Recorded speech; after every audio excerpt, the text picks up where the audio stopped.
Mungu anawafurahia wazalishaji. Roho Mtakatifu akakuhudumia kwenye mafundisho haya, na mafundisho yakafanyike baraka kwako katika jina la Yesu. Mungu anawafurahia wazalishaji. Tunaposoma kwenye Mathayo 25:14 mpaka 35, tunaona habari ya Bwana ambaye aliwapa talanta watumwa wake. Alimpa talanta mtumwa wa kwanza, akampa talanta 5, na mwingine talanta 2, na mwingine talanta 3. Ndicho ambacho kinajaribu kuzungumzia kwenye Mathayo 24:14 mpaka 15. Na maandiko nasema kwamba yule wa kwanza akazifanyia biashara zile talanta 5, zikazaa talanta zingine 5 zaidi. Lakini yule wa pili pia akazifanyia biashara, azikazaa 2 zaidi. Manake walizalisha, haikubaki kile ambacho walipewa. Na bwana wao waliporudi, tukisoma hiyo Mathayo 25:21, anajaribu kumwambia yule kwanza, vema mtumishi mwema na mwaminifu. Vema mtumishi mwema na mwaminifu. Ulikuwa mwaminifu katika machache, nitakuweka juu ya mengi. Ingia katika furaha ya Bwana wako.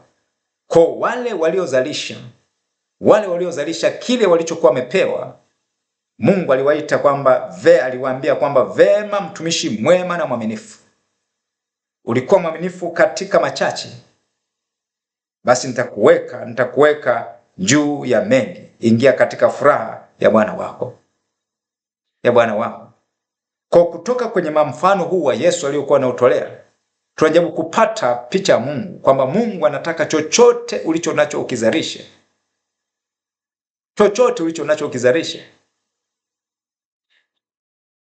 Huyu alifanya biashara hiyo talanta 5, zikazaa 5 zaidi. Na waliyepewa 2 akafanyia biashara, akapata talanta nyingine 5 zaidi. Na wote walipongezwa. Bwana wao alipokuja akasema, vema mtumwa mwema na mwaminifu. Ulikuwa mwaminifu katika machache, nitakuweka juu ya mengi. Kwa kuna watu ambao yamkini Mungu ameachilia, amekupa kwako. Kuna kiasi fulani cha fedha ambazo amepitishia kwako. Mungu anataka ukizalishe. Ndio furaha yake. Hataki kile ambacho kinapitia mikononi mwako ukile. Hataki kile ambacho kinapitia mkononi mwako chote ukipotezee kwenye mambo ambayo sio ya msingi. Anataka ukizalishe. Na ndio siri mojawapo ya mafanikio, kwamba kile unachokipata unatakiwa kukizalisha. Inabidi kizae. Aliyepata talanta 5 akazalisha zingine 5 zaidi. Talanta 2 akazalisha 2 zaidi, na wote Bwana wao aliufurahisha. Na ndivyo Mungu alivyo. Kama wewe hicho kiasi kidogo ulichonacho unakitumia ovyo ovyo, unakitumia chote, unatumia hela hiyo, kiasi chote unachokipata unatumia kwenye kula, Mungu hawezi kufurahisha na wewe. Na wala huwezi kupata mpenyo kwenye maisha. Huwezi kufanikiwa kwenye maisha yako kama wewe kila fedha unayoipata huizalishi, yote unaitumia kula. Huwezi kupata mpenyo kwenye maisha yako. Watu wote waliofanikiwa, watu ambao fedha wanazozipata wanazizalisha. Na Mungu anapoona moyo huo, anaendelea kukuinua zaidi.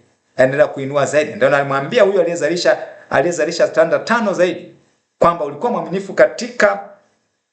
mwaminifu kwa machache, nitakuweka juu ya mengi. Kwa Mungu anaangalia wewe, hicho kiasi kidogo ulicho nacho. Je, una akili ya kukizalisha? Kama unatumia ovyo, hawezi kukupeleka hatua nyingine. Hao wengine anasema kwamba nitakuweka kuwa juu ya mengi zaidi. Kiasi kidogo ulicho nacho ambacho wewe unakidharau, Mungu anatarajia ukizalishe, ukitumie vizuri, ukifanyie biashara ili kizae. Na ndivyo ambavyo Mungu ataendelea kukuinua zaidi. Na ndio maana wote waliozalisha, Mungu akisema kwamba vema mtumishi mwema na mwaminifu. Ulikuwa mwaminifu kwa machache, nitakuweka juu ya mengi. Na ndio maana matajiri wakati mwingine wanazidi kuwa matajiri, kwa sababu kiasi wanachokuwa nacho wanaendelea kukizalisha,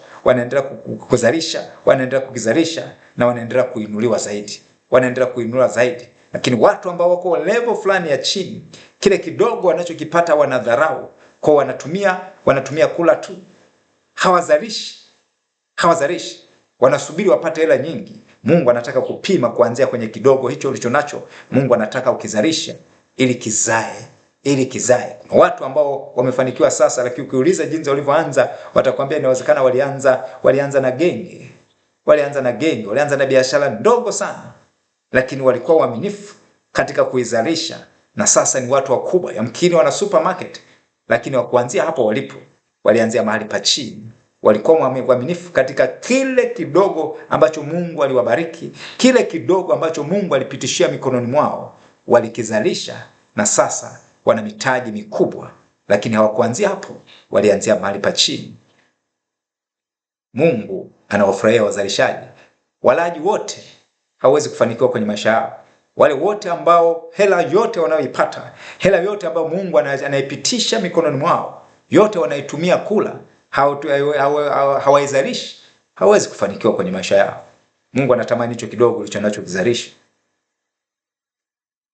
Anataka ukizalishe, kizae. Mungu akubariki sana kwa kusikiliza mafundisho haya. Roho Mtakatifu akupe hekima ya kuzalisha kila kitu ambacho Mungu ameachilia kwenye mikono yako, katika jina la Yesu Kristo wa Nazareth hai. Na hicho ulichonacho, Mungu akupe hekima ya kukizalisha, ya kukifanyia biashara ili kiweze kuzaa, katika jina la Yesu Kristo wa Nazareth hai. Amen.